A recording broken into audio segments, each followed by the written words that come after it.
You are listening to a special edition of the Frankton Eagles report.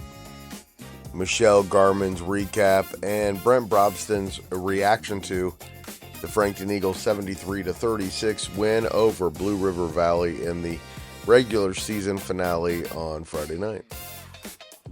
I'm your host, Greg Mengelt. Special thank you to Michelle Garmon for giving me the night off and doing the recap and interviewing Coach Brobston for me, which will be up right after Michelle, coming up in just a second. First, I want to tell you about my new podcast.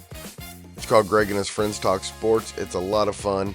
I put a lot of work into it, and I could really use your support. Please give it a try. Every day, 10 to 30 minutes, my friends and I talk about whatever Central Indiana sports fans are talking about.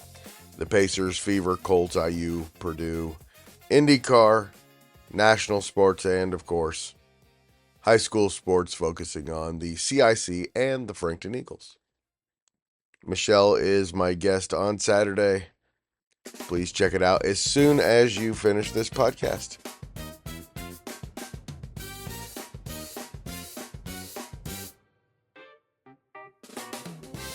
On Friday night, the regular season finale and senior night at Frankton. Michelle, slow start, but nice performance to end the season. Yes, it really was. Great way to end the season for Frankton. What was really nice is Blake Nickham suited up. He made the start. They had a design play for him to score, and the plan was get him a basket, have him foul, and then get out. And that all happened. He scored at 7:46 mark of the first quarter, fouled somebody, and exited at the 7:29 mark, and just sat and cheered his teammates on from the bench because they want to save him for Tuesday, make sure he's healthy and didn't tweak anything else. And so it was 5-5 at the end of the first quarter, but that's because the Eagles couldn't knock down a shot. They were 2 of 11 from the field. And following Nickham's field goal, I think Ethan Stansbury, another senior, didn't score again, scored the next field goal with less than like a minute to go in the quarter. So wow. But I didn't score I said field goal, right? Right. Or did I not? Okay. Because Trey Bennett had a free throw in there. Well, Michelle, Brent Brobston has been excited about the future of Isaac Fair, and tonight we found out why, right? Yes. Double-double. I think what was the most impressive about his double-double tonight truly was the 11 assists floor. He ran the floor well, dished out the assists really well. 11 points, 11 assists. He also had 4 rebounds and 4 steals. He's really coming along, and the future is very bright for Frankton. But this was the senior night, and Ethan Stansbury, 23 points in his final game on the floor. Yes, he hit 5 threes. Frankton picked it up in the second quarter, and then they just totally dominated the second half. Stansbury just, once he got that first 3 to go down tonight, it just relaxed him, and what a great game he played. A floor game as well. He looked good. Noah Melvin, 9 points and 6 rebounds, a couple assists, 3 steals. Birch just had the 1 point, a free throw, but he had a team high 5 steals and dished out 3 assists. So he looked good. I think Eli Birch actually has really looked good. I've seen his confidence improve during the course of the season. He only took 1 shot, but he's awfully valuable player for not putting up many points. Yes, and he's a player that if you overlook, he can get hot. And sometimes he finds his sweet spot on the floor, and he might knock down 2, 3 threes in a row. He did that at Tri-Central earlier this year. He's just become a very savvy player and a point guard. And hey, Ashton Brobston, brace on the wrist, tape over it, right hand. He got on the floor. He scored 4 points. One of them was a really pretty left. He had made a steal and was dribbling down the court, went up, switched it over to his left hand, and finished with his left. It was really pretty, a sweet move. He didn't play very much, just got him out on the floor just to see how he could handle, how he handled things, if he could catch the ball, if there was any pain. So I expect to see him Tuesday night on the floor. I don't know how much fans can expect to see Ashton, but I know his size, 6'8" freshman, it's hard to replace that. I would say his time will be more limited than Nickham's time Tuesday. Interesting. But he wasn't the only freshman who they have in this program who has a bright future. Cal Osborne, 8 points tonight, kind of playing in those Brobston minutes. And he looked, in Brent's interview, he looked Osborne comfortable. He's starting to get comfortable out there, and he did a lot of good things on both ends of the floor. Yes, the future's very bright for the Eagles. They've got a lot of young talent. I know they're going to miss the 4 seniors next year, but they do have a lot of young talent coming up, and they're getting more confident and more minutes now here late at the end of the season. So it'll be interesting to see how that young talent performs in the atmosphere and the pressure that comes with playing in the IHSA boys sectional. All right, Michelle, they play Lapel on Tuesday. We'll have much more on that later, or I should say early next week, as we preview the sectional at Elwood and Eastbrook. And it's that time of year, Michelle. It is. Hoosier Hysteria is here. It's a great time. Of course, the Hoosier Hysteria for the women or the girls ends tomorrow with some really intriguing, looks like good matchups down at Gamebridge. Including the CIC being represented. Yes, exactly. And a team looking for an undefeated season, and another team looking for back-to-back state championships in 2 different classes. Please stay tuned for Frankton head coach Brent Brobston. And as soon as you're done, check out Greg and his friends talk sports every day on the Central Indiana Sports Report.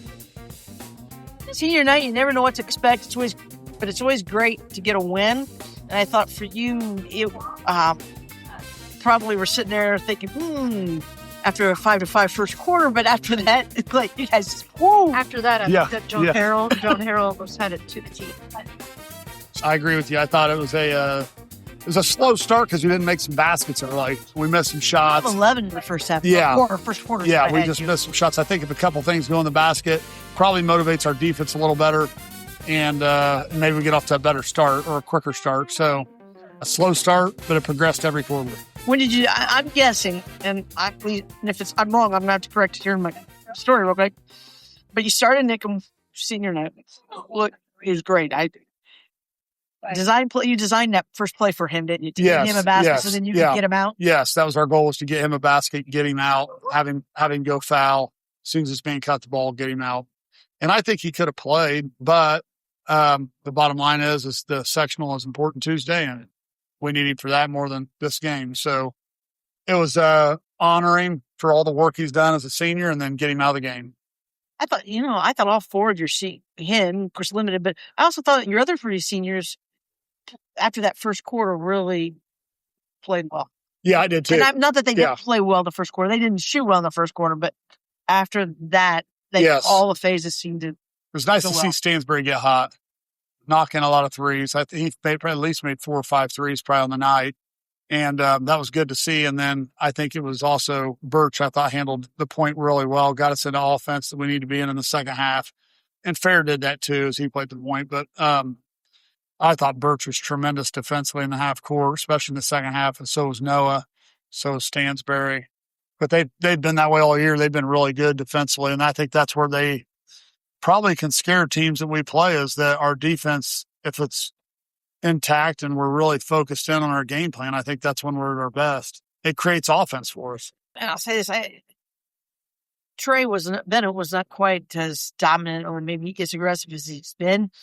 But I thought it was like he was willing to kind of take a step back for the seniors to have their night. Yeah, absolutely. I thought so too. I thought he made some nice passes out of the post that he needed to find guys who were shooters. He was good in the zone, effective in it, finding people and getting rid of it. So he's a big time factor for us come Tuesday night. So we're going to need him, and he's going to have to score for us too. But tonight was a great night for Stansbury, Melvin, Nickham, and Birch, and to celebrate them. And how important was it to get to Ashton out there with that what he's playing through to get him some court time? And Yeah.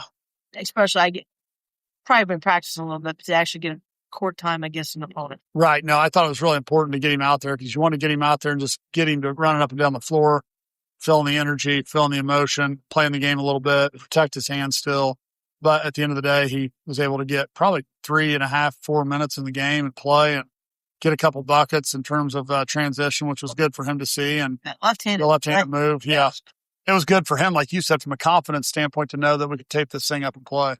I thought tonight, again, I know Blue River's not the same level as who you've been playing here recently, but nice game for Isaac Fair and Cal Osborne heading in, and Jackson Spalding heading into the tournament next week. Absolutely, yeah. Jackson had a good second quarter there. The last 3 minutes he played well, and then he came in the fourth quarter, got some more minutes again. He's been solid for us. Jackson's been good all year. He's had a great season leading our JV, helping lead them to a 17-5 record, but then playing with us a lot of minutes too here and there. And then Osborne, I thought this was his best game of the season. I thought he, from a varsity standpoint, got to the speed of the game. Tonight was where you really saw like what Cal's going to be as he starts to grow older, but he played at a varsity level tonight, which was good to see. And it was his best game. For sure at the varsity level, his best game. And he did more than just defend. He was getting a hand on the ball and rebounds. He was defensively, he was good, but then like you'd see a rebound come off, all of a sudden you're seeing him over there where he has no business probably getting it, but he's getting in there with his length. He's got some long arms, so he can mix it up in there. And I thought he did more tonight. He worried more about getting all kinds of different things done, and he didn't let anything affect him, which was good. I kind of thought that, again, I know you've talked about Isaac Fair and his IQ, and I thought tonight I thought him distributing the ball, this was the best I've seen him. He gets better every time I see him, but really looking and making sharp passes. I think he had maybe a couple that weren't crisp, but other than that, I thought a couple times he got stealing out on the break and then made a nice dish off. Yeah, I think he was phenomenal tonight. 11 assists, 10 points. He's proven in the last couple of games that why aren't we playing him more? So he that was awesome to see him come alive. He's going to have a bright future and he can play the point. He really proved tonight that he could play that point guard position and play it well, and he did a good job with it. Tuesday, lapel. I guess that's really all anybody has to say, right, is lapel, because every time the two of you guys tangle, especially in the tournament, it's always a good game, hard fought. Yes. Rivalry game. So this is our rival, Frankton Lapel. It's the Duke, North Carolina of this area. So I have a lot of respect for Lapel. I have a lot of respect for their program and for their kids. And it's going to always be a tough game when you play it. But at the end of the day, it's a game I know that we can go compete in and win. We just got to go play well. And both teams will fight like everything to advance, and we've been doing this all 18 years I've been here. So sometimes we've come out on top, sometimes we haven't. But we just got to go give it our all, and it's a really good team we're playing, and give it our all and see what happens. Thanks, Brent. Thank you. And thank you to both Brent and Michelle for all they do to help make the Central Indiana Sports Report successful. Thank you so much for listening. Please do us a huge favor and share this podcast with a Frankton Eagles fan in your life and help us spread the word that the Central Indiana Sports Report is talking about what Central Indiana sports fans are talking about every day. And did I mention go check out Greg and his friends talk sports? If you want more Michelle, and who doesn't, that's where you find it.